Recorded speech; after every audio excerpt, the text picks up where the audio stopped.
حضرت سلیمان علیہ السلام نہر کے کنارے بیٹھے ہوئے تھے۔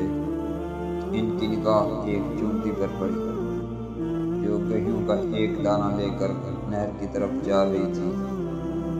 حضرت سلیمان علیہ السلام اس کو بہت غور سے دیکھنے لگے۔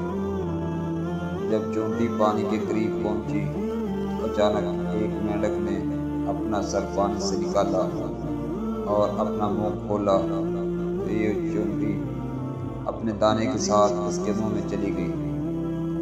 مینڈک پانی میں داخل ہو گیا اور پانی ہی میں بہت دیر تک رہا۔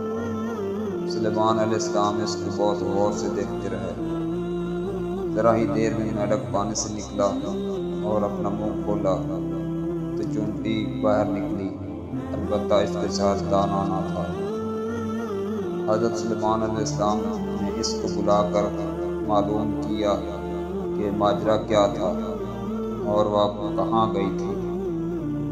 اس نے بتایا کہ اے اللہ کے نبی، آپ جو نہر کی تہہ میں ایک بڑا کھوکھلا پتھر دیکھ رہے ہیں، اس کے اندر بہت سے اندھے کیڑے مکوڑے ہیں۔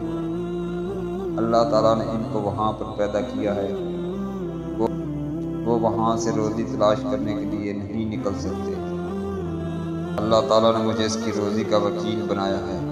میں اس کی روزی کو اٹھا کر لے جاتی ہوں اور اللہ نے اس مینڈک کو میرے لیے مسخر کیا ہے تاکہ وہ مجھے لے کر جائے۔